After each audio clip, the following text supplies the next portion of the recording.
New York, New York, what's up, New York? Listen, we in New York, right?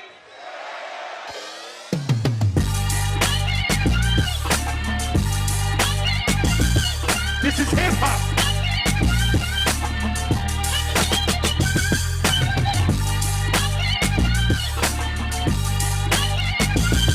This is hip hop.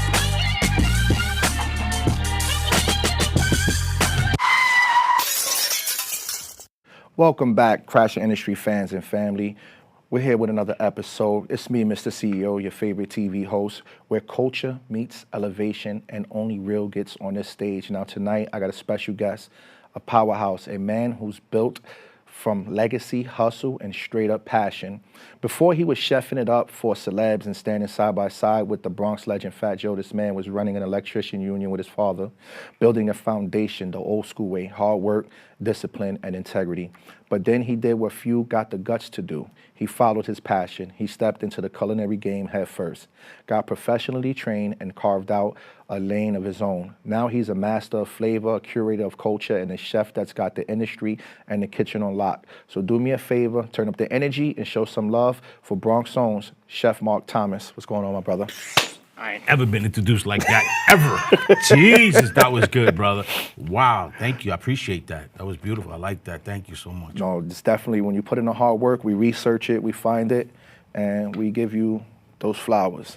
Yeah, this is beautiful, man. Just to see what you're doing here, it inspires me. You're inspiring me with some of the things you're doing, too. You know, and I know a lot of people that are watching your show are super inspired because, you don't see this every day, you know. I appreciate that. So before we get into the questions I wrote, you said something to me.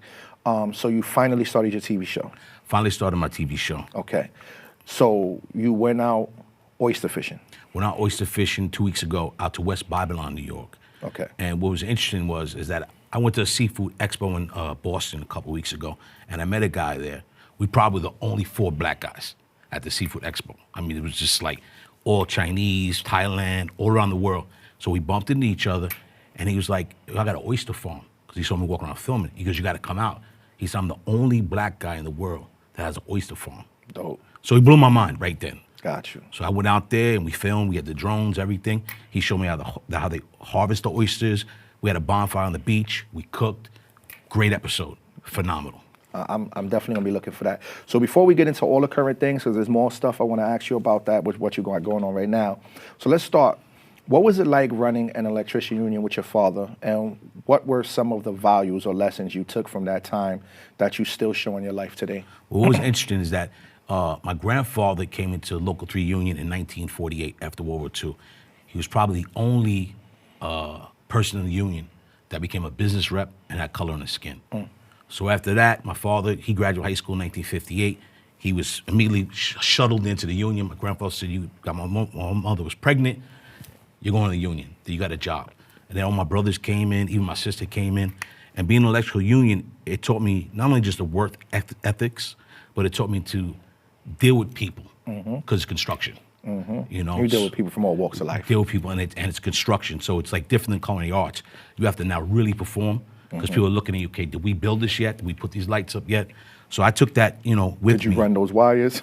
Ran the wires, did you put that box in, did you bend that pipe, and who's gonna go out and get coffee, who's gonna eat lunch, who's going out, who's doing what. But so that was not my passion.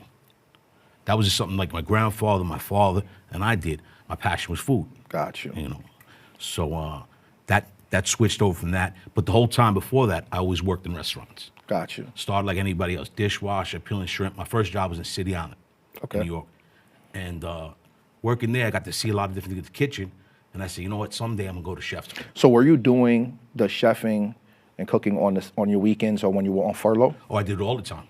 No, I never stopped. Even when I was in the union doing electrical work, I never ever stopped cooking. Got you. Never stopped cooking. Got you. So like I'm trying to do a rundown of your history. So you and Fat Joe go way back. What was your friendship like growing up in the Bronx, and did you ever imagine both of you would grow into the industry powerhouses in different lanes? Never. I mean, me and Joe, we were big Heavy D fans. So we ride around the Bronx blasting Heavy D.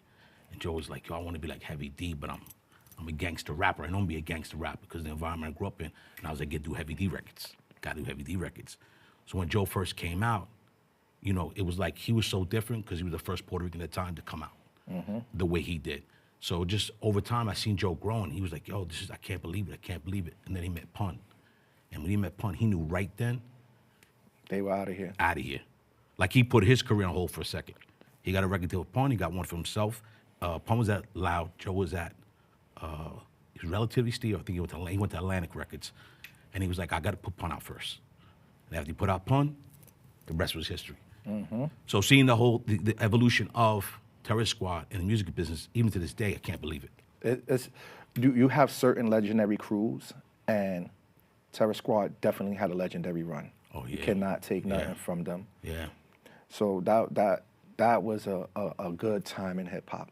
Fantastic time in hip hop. It was a fantastic time. And I got to see it from its birth.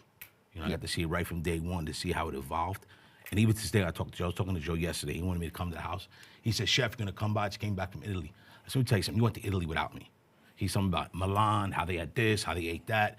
And I was like, I ain't come to the house. He was like, you gotta make the bruschetta. I said, maybe I'll come over on Thursday, but not tomorrow. I still got a stomachache knowing where you went, you know? So let me ask you a question. I watched the entire interview of Joe having a heartfelt moment talking about you as a friend. Did your dad really be like, hey, the Puerto Ricans are outside? He would say your friends are outside, and I think some of them are Puerto Rican.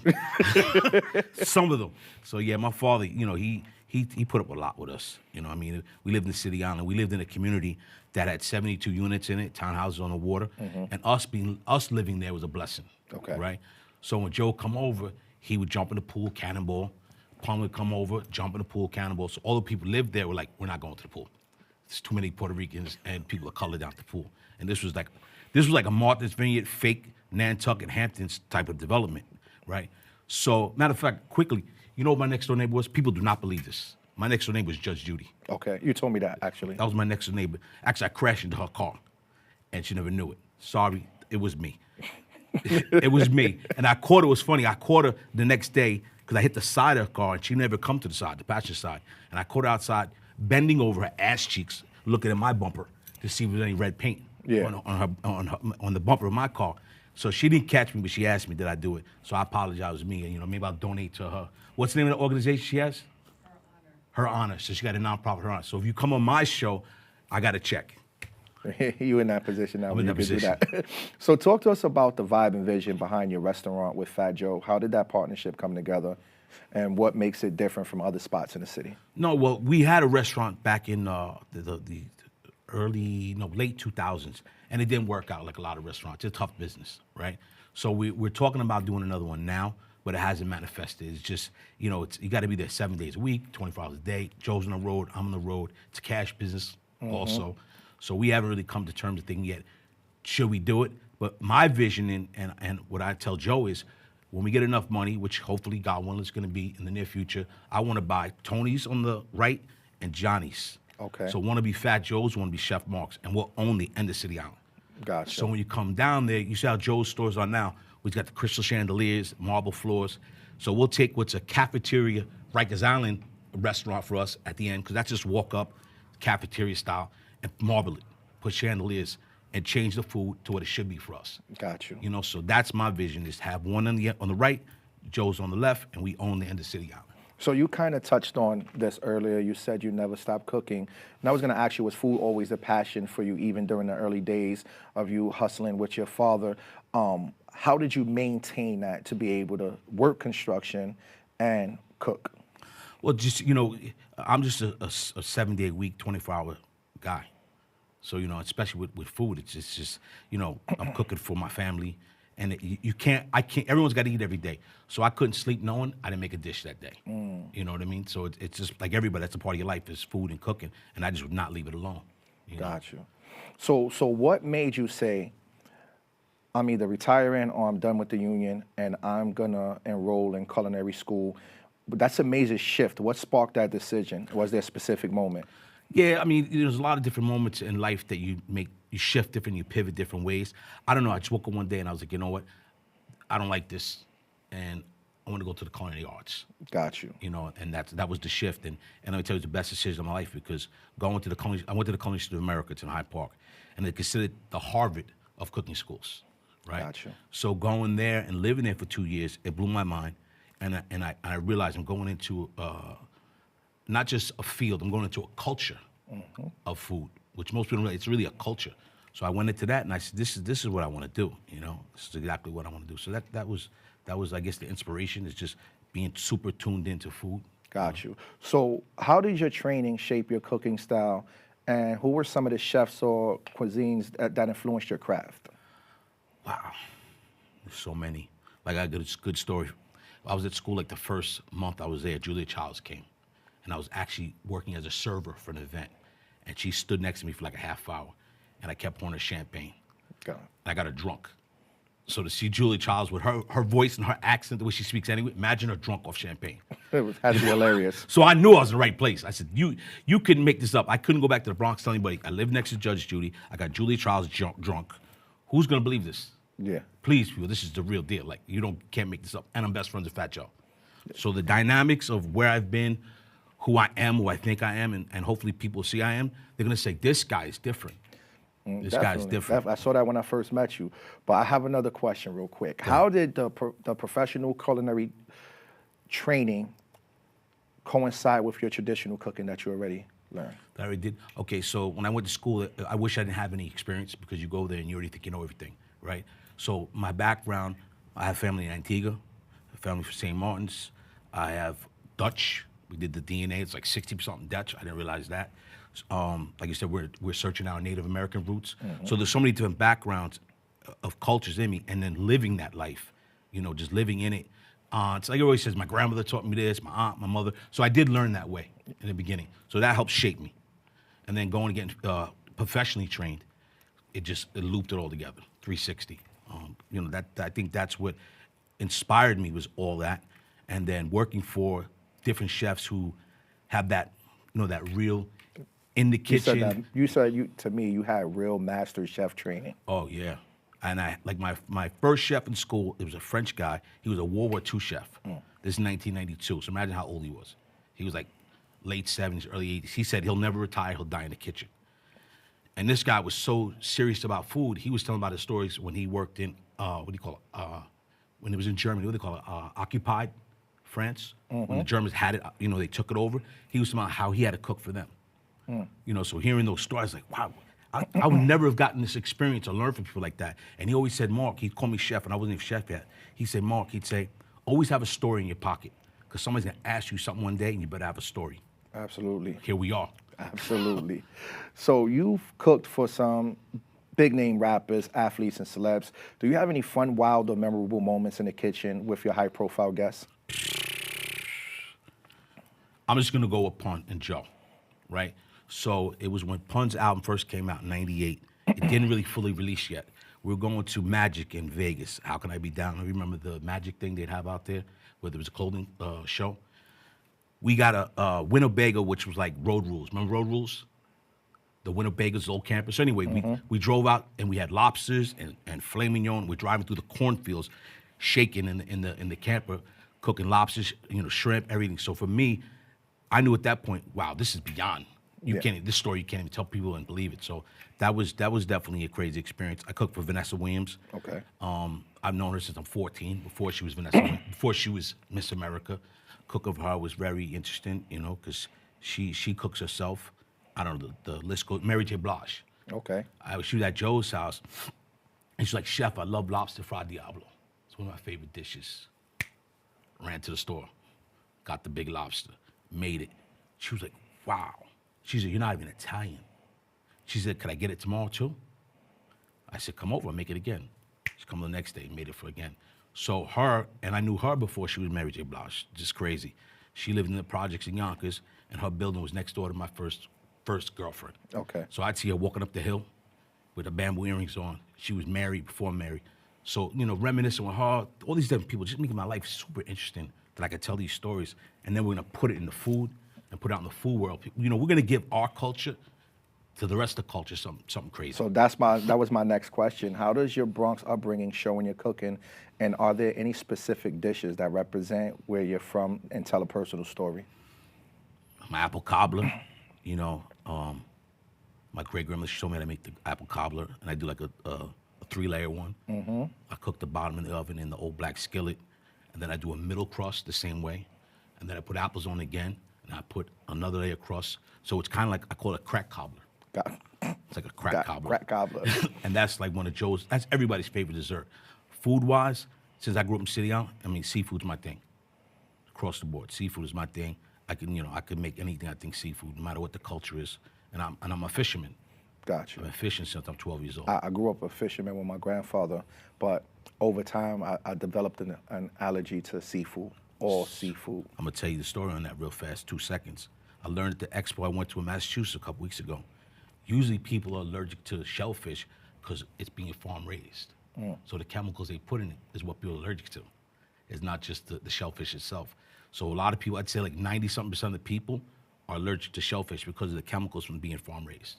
Got So you. if you get wild shrimp, usually you don't get those reactions. No, You but know? it's everything. I can't eat Oh, nothing. fish in general? Everything in the Jesus, sea. God bless you, man. Yeah. So that's why I was looking at your steak and beef brisket. I was like, that I can yeah, rock with. yeah. So this next question, I do not want you to be brief with. Go ahead. What's next for Chef Mark? Are you looking to expand the brand, drop a cookbook, host a show, or maybe something the world ain't ready for yet? Well, it's just a crazy question. I got 3 sauces that are getting bottled right now. Got you. You know, we have a mango jerk sauce. We have a barbecue sauce. Just too much we got going on with the sauces. Merchandise, you know, we're gonna be doing aprons, gloves. I'm doing Martha Stewart, I got you. right? So with that stuff, show-wise, I'm gonna have a podcast, kind of like we're here now, but it's gonna be a table, right? And we're gonna have food all on it. So it's gonna be similar to like Drink Champs, Got you. but with food. Got you. That, and then we're doing the travel. Like I said, we're going to be going to the Lakota tribe out in South Dakota next week. Yes, get in detail with that, please, because I want to hear Okay. So I got approached by a guy I met that's Lakota. See, people don't understand this. People don't like to be called Indian, Native American. Usually they like to be called by their tribe. So someone from Lakota tribe, they'd rather be called Lakotaian or Lakota, not Native American, but that's a whole other story. They don't mind. So we're going out there. I'm donating a buffalo to the tribe. And we're going out there, and they're going to break it down and make it into different types of things. Sausage, steaks, what you call beef jerky. And we're going to cook with the elders and make a big feast. Got you. You know? So it's going to be, that episode alone is going to be amazing. We're going to go to Alaska and go to a salmon run. You know, a salmon run is when the bears are smacking the salmon out the river when they're spawning. So we're going to do that. We're going to the Everglades. We're going to get an alligator. A lot of people never had alligator before. We're going to go out with with the guys that drive the boats with the fan in the back. And, you know, we're going to do The that. Everglades, yeah. Everglades. We're going to go, there's a town in Louisiana that's pretty much all black, that are fishermen, that it's going extinct right now because it's the town is like getting smaller and smaller as far as the fishermen. We're going to go there. We're going to go out fishing with them. You know, it's like we're trying to do this where we're getting to the culture, sustainability, and seeing the world and seeing like what's out there that's kind of like disappearing. And you also said to me that you was going to do something with the Shinnecock tribe. Yeah, we're gonna do their powwow. It's coming up in September, and I'm gonna have once I find out if I'm really have some Shinnecock in me, that's gonna be a movie. Got you. You know, I want to learn the drums, Okay. You're going to go out there and just embrace the culture. embrace the culture. Got you. So before we get out of here, tell people where they can find you, how they can get in touch with you. When are you going to open up your restaurant so they could come eat? You know what I'm saying? Just tell the people how they could tune in with Chef Mark. Restaurant, hopefully we're gonna figure that out. I gotta say that. I'm gonna put it out there. We're gonna try and figure out a place, hopefully within the next years or two. So that's something, that's like a goal vision. Got you. You can go to IM_Chef Mark, go to my Instagram, and that'll give you those 30 seconds, 45 seconds, and there's a link that'll take you over to where my show's gonna be. So I tell you right now, go to IM_Chef Mark, and that'll link you to everything. So, like I said, the restaurant, we're hoping in the future we can get that going, but right now that's not really on the radar.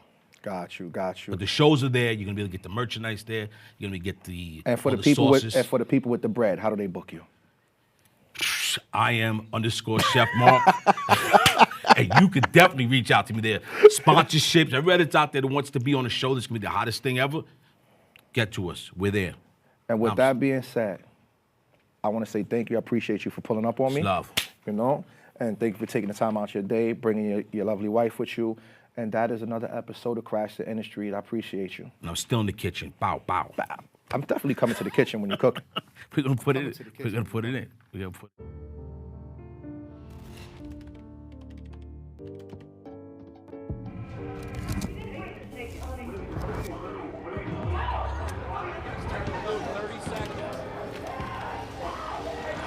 drug dealer, and I'll be your sub today. Can you see anything different as a pill? No. You don't know? Fentanyl is being mixed into everything now. There's only one thing that will save somebody's life. That is naloxone nasal spray. Fentanyl, it's cheap, it's potent, and it's profitable. Why would drug dealers put a lethal dose of fentanyl in drugs if they know it's so harmful? Really just all about the money. I just didn't realize that one pill could change your whole life. More kids should know.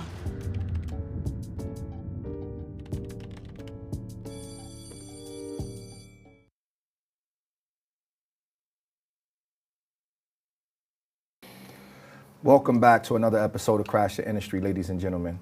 This next guest embodies what it means to turn pain into purpose and purpose into power. He's not only a former professional hooper who took his game global, but he's also a hometown hero who chose community over clout, peace over problems, and legacy over likes. From Queens, New York to courts overseas, he earned his name H20 because his game was like pure water. But what makes him legendary isn't just what he did on the court, it's what he's building off court. As the founder of Ballin' for Peace, he's changing lives, creating platforms, and giving our youth alternatives to the streets. This man is a visionary, a role model, and a movement in motion.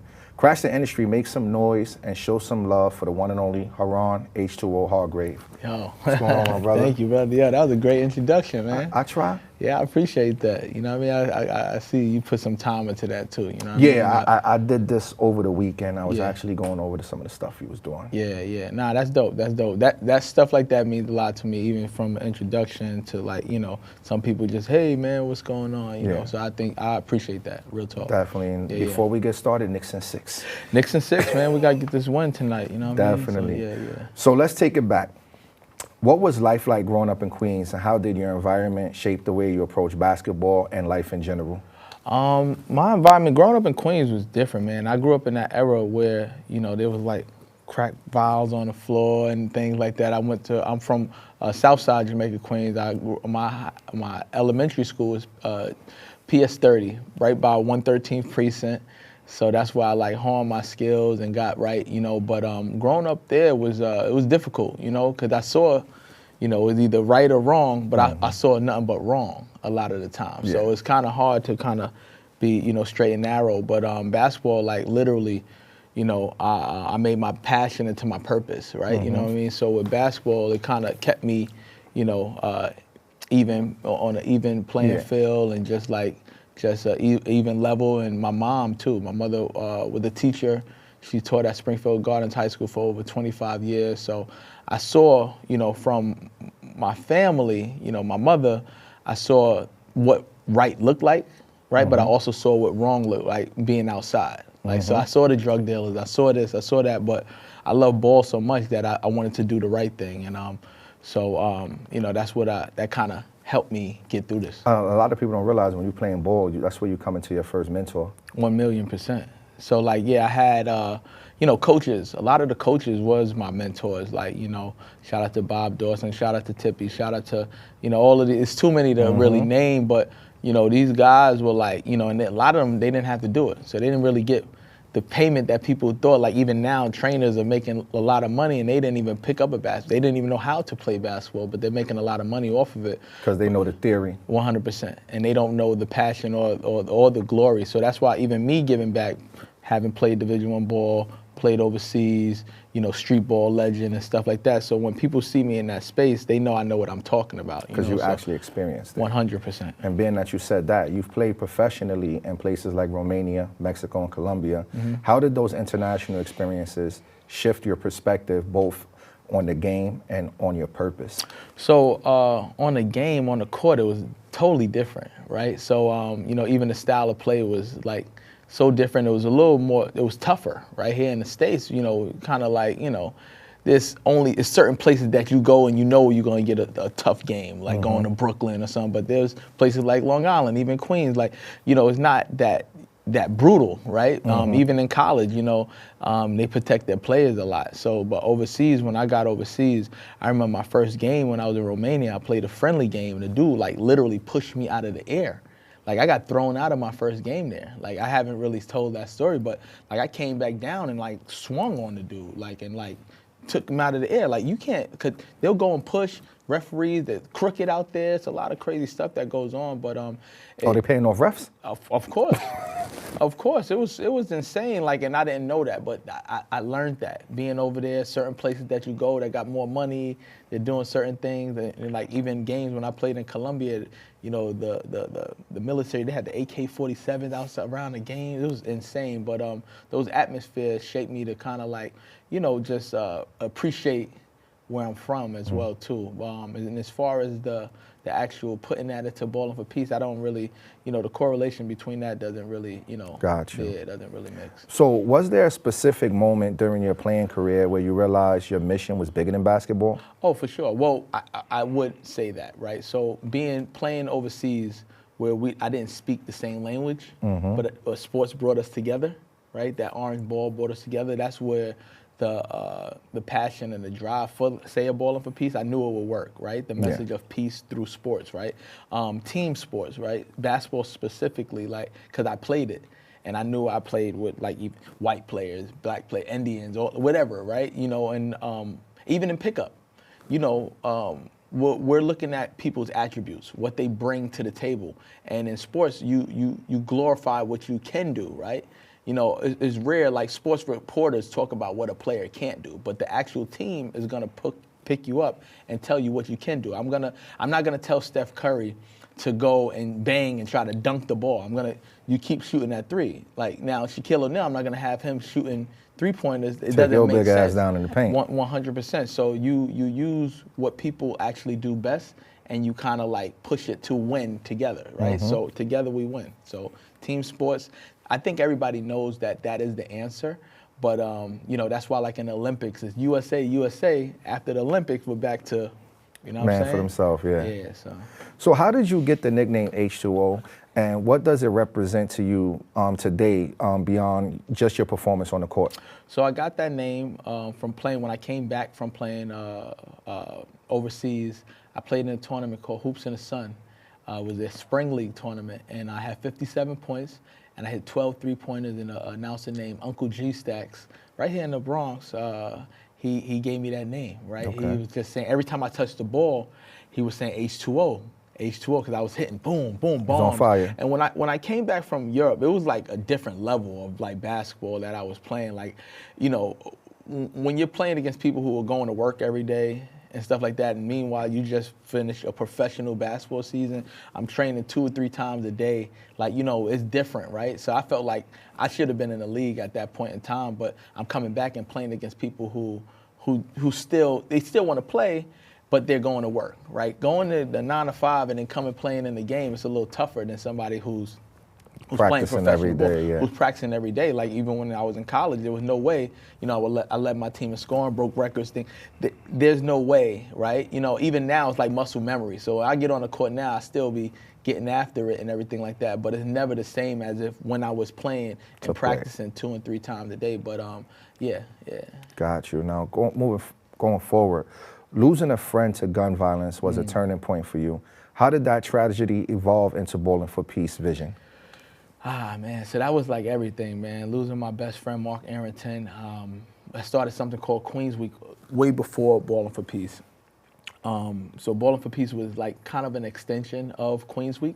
My boy, I got a call when I was in Sacramento State. Shout out to Sacramento State too. Shaquille O'Neal is actually the GM there, and Michael Bibby's the head coach there, and that's the college that I went to and did everything that I did, my Division I program. But getting back to it, I got a call while I was out in school that my best friend had got gunned down in Hollis, Queens, and it was changing. Like it was life changing. That was my best friend, right? You know what I'm saying? My backcourt mate. You know, he taught me a lot of things. Even though we were the same age, we kind of grew up and learned a lot together, and that was devastating. And that's where I started Queens Week.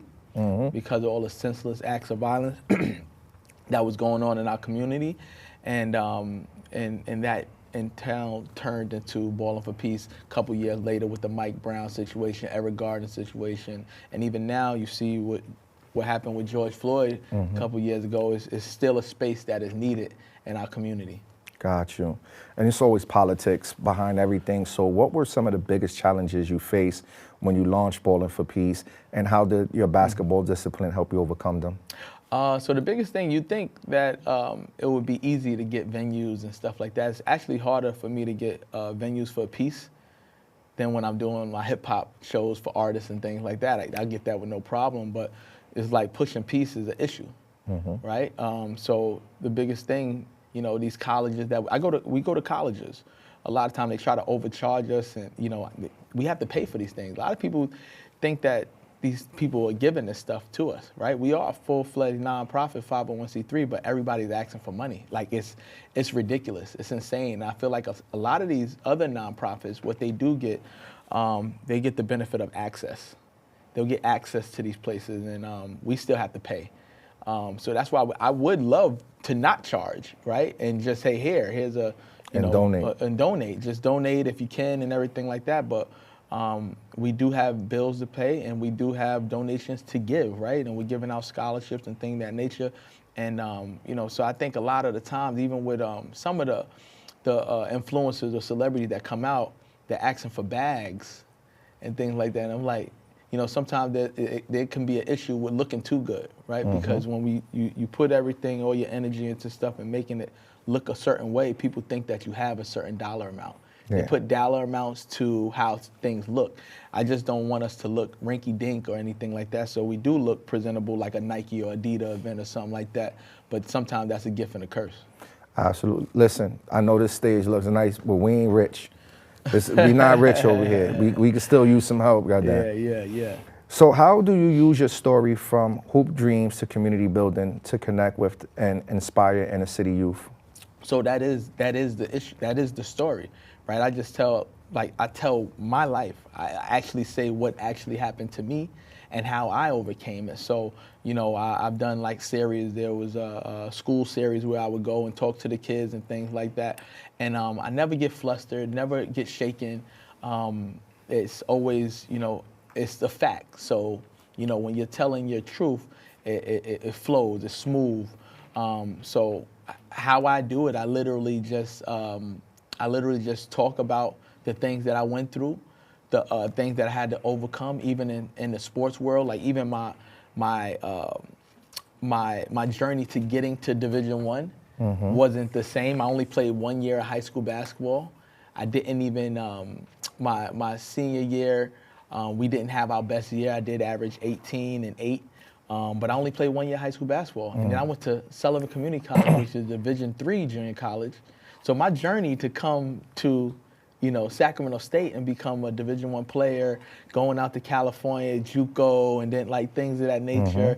Like, and then my first school that I played 2 consecutive years was my Division I program. Gotcha. So like, I always had to like learn on the fly and kind of like even different offenses and things of that nature, different coaches' styles and things. Different drills, everything. Different drills, different things. So I kind of like, my biggest attribute is being able to adapt. And adjust, gotcha. Yeah. So with that being said, how has your global experiences or your experiences across the globe help you create inclusive and powerful platform with Ballin' for Peace? So I seen it. So I seen it all. I seen it from other perspectives. I've seen what it looked like in Romania. I've seen what it looked like in Colombia. I've seen like what it looked like in Mexico City. So like I can take that, I see what it looks like out here in New York. So my experience is just, you know, even living and playing in California, people are different, right? But we're also the same. And how we all come together is through sports. So that message of peace through sports is very, very, very, very, very, very big. Like, you know, and I think more people need to like find their passion. Some people try to do these things and have no passion with what they're doing. That's why you see year 1 and you never see year 2, right? Because that's not what they're supposed to do. And being that you said that, you've hosted everything from charity games to school drives. Yeah. What impact have you personally witnessed from these events in the lives of the young people here?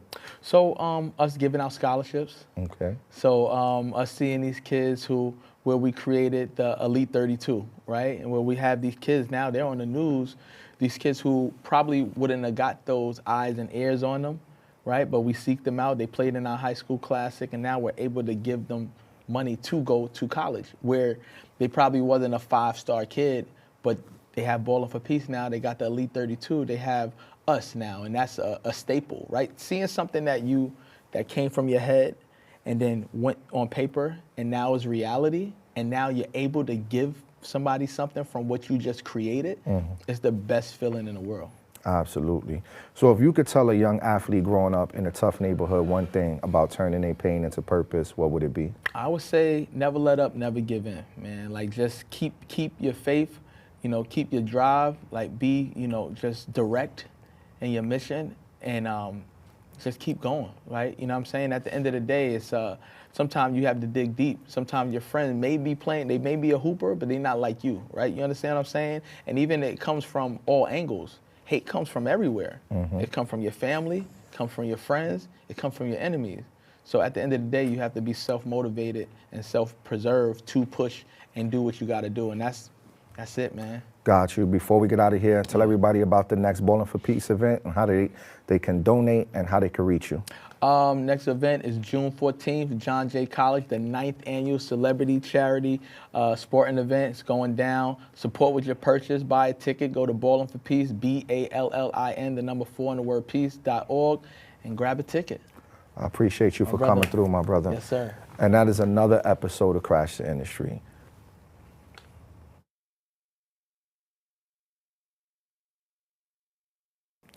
Welcome back to another segment of Crash the Industry. And tonight on Crash the Industry, we're shining a spotlight on one of the Bronx's brightest rising creatives behind the camera, a visual storyteller who's quickly carving his lane in the world of music, culture, and content. Hailing straight from the boogie down Bronx, Adam Nesmith is an up-and-coming videographer whose lens captures more than just footage.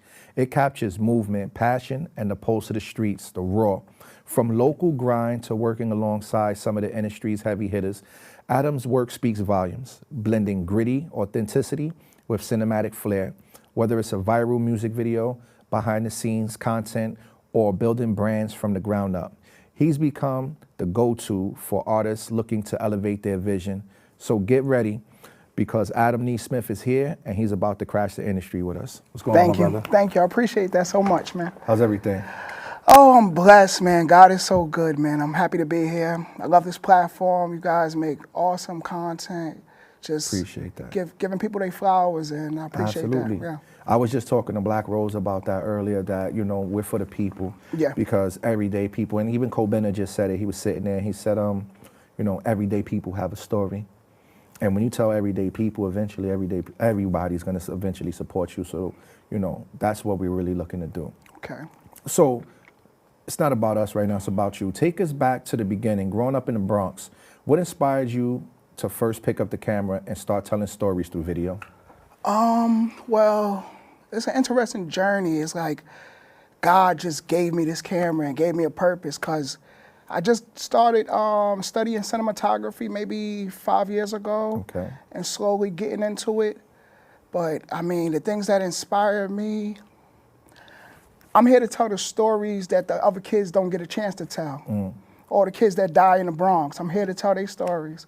I'm here to tell all the guys in prison stories, all the ladies' stories, all my aunts and uncles that didn't get a chance to tell their story, And shed light on the Bronx. Absolutely. I think right now the Bronx is getting a lot of light shed on it, and in a good light in most ways. It's still got some of the things that go on, and that needs the light shed on it too as well. So like, your style has a raw cinematic edge. How did you develop your creative voice as a videographer, and who helped or what helped shape your vision? Mainly my day-to-day, just growing up in the hood and seeing so many things and seeing life from a different perspective, Now that I'm older, I got kids, I see things from the other side, And a lot of great filmmakers and cinematographers like Spike Lee, great writers like all of them, like Denzel, like anybody that contribute to black cinema. Okay. Right now, you got LeBron contributing. Did you see that movie, Res Ball? Oh, no, I haven't got a chance to see it. So I think he was a big part of the directing of Res Ball, or he was behind it. And that movie, I'm not gonna lie, that was a great movie. When you get a chance, check it out. It's a sports movie about the Indian kids on a reservation who play ball. Yeah. Dope movie. I cannot joke about that. That was dope. So you've worked with some rising stars and major players. Can you share a moment or project that felt like a turning point in your career with videography? The turning point was when I started getting closer to like major stars. Like I got a chance to sit down and interview Fredo Starr. He was so cool. Sometimes you see people on TV and you be like, wow, they just so much different. And then you meet them and they so humble and so nice and just like you know what I'm saying? And the industry is looking for fresh faces. Don't put me in there. You in there, you get there too, man. You get there too, there. man. So it's just a feeling. Like it's hard to explain that feeling though, but it's a feeling that you get from producing content that millions of people are going to get the chance to see. You got a chance to change the way people think. People got to watch you and pay attention for however long your segment is. We were talking, and when I first spoke to you, we were talking about color grading and this and that. Yeah. And it's really shaping your own narrative and telling your story. So, with that being said, in an industry that's constantly evolving, what challenges have you faced as an up-and-coming creative, and how have you stayed ahead of the curve of the content changing? Well, usually when you start out with a camera, there's a lot of people starting out. But within the first year, a lot of people quit because life is just crashing down on them. They can't live in this fairy tale world. But me, I don't give up, man. This is my purpose. This is what I'm here to do. God want me. It's an honor to be chosen by God for this, And I want to make movies that inspire people, inspire the next kids watching my films or a woman watching my films and be like, you know what, he did it, I could make a movie too. Absolutely. We spoke about partnering on a project or two. So looking ahead, what's the bigger picture for Adam? Like, do you see yourself behind the scenes forever, or is there another level that you're aiming for to crash into? I do a little cameo work, a little acting here and there, but my goal is to make a couple of projects, lasting projects that's gonna help our culture, projects that's gonna help the conditions of our neighborhoods, and lifelong in projects so people can understand our culture a little bit more. Sometimes they see our culture on social media and think they might know what's going on, but they don't know, So I'm here to explain a little bit of things like that a little bit better. Got you. So what's one project that you worked on that you feel like resonated with the people of the culture? So the thing is, my first project that I worked on was the Envy Her project. Envy Her, that Brooklyn chick, written and produced by the lovely Isha J. And she gave me my first opportunity, Okay. I didn't have them to work out before that. She said, you know what you're doing? I said, yeah, I'm a cinematographer. And she gave me my first opportunity, and we finished our first season. So basically the show is gonna be airing, I think, sometime this summer. We haven't chose a platform yet, besides either Hulu, Tubi, but it's gonna be on one of those streaming services this summer or whatever. Got you. When you get a plug to that, let me know, because I'm trying to get some stuff over there. So now we spoke on the phone briefly. You said you worked with a friend of ours, a friend of the show's, Naija Chanel. What was that project that you worked with her on? The project that I worked with Naija Chanel, she's actually one of the lead actresses in the Envy Her show. Okay. And yo, man, she just did such an amazing job. She played the older lady, and she's young, she's in her 20s. She played a older character, and she just killed it. Like, all of the kids on that show is just so talented. You got Naija Chanel, she's an R&B singer. You got Brianna Bay, she's also a singer. You got Tatu Fly, he's a rapper. And you got Isha J, she's an author. Okay. So with that, are there any other projects that you have worked on? Or those are like your first projects in general that are major projects? That's my first film project so far. But I'm back in New York City, and I'm here to crash the industry like you guys, and drop some projects that mean something. I just don't want my name attached to anything. I want every project to mean something, to hit hard. I want to sit down and show my family, and so they could be proud of me, And before you said you worked on music videos? Yeah, so I work with a lot of upcoming New York City artists, like, help them get their feet in the game. I do all the behind the scenes. I work with, my main artist is Kai Brinks. I work with YRS Bugs. I worked with Ant Stacks. He's a good producer from the Bronx. He's putting out a lot of heat right now, raw Kai stuff. Brinks just hit us up too. Kai Brinks, that's my main artist too. Yeah, that's who I mainly work with. He helped me get, he taught me the circuit, basically how to go to the shows, do all the behind the scenes, who to talk to. We work with Drewski a lot. Yeah, we tearing up New York City, man. That's the plan.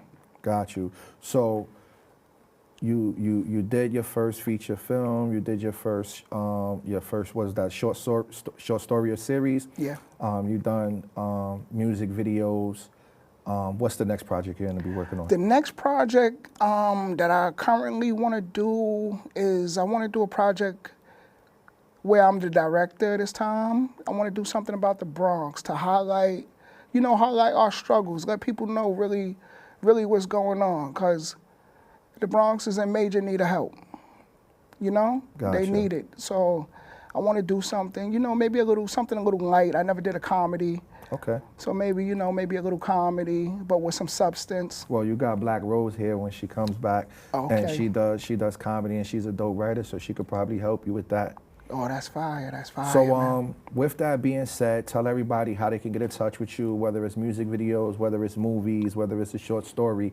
Tell everybody how they can reach out to Adam and get in touch. You could tap in with me. I'm Big A Films. They call me Big A Films Part 2 on Instagram. I'm Big A Films Part 2 on YouTube also. Yeah, mainly those two platforms. You could get in contact with me, DM me if you need some work done or if you want to collaborate on a project. All right, and with that being said, I want to say I appreciate you for Thank pulling you, man. up. I appreciate you, man. And that is another episode of Crash the Industry.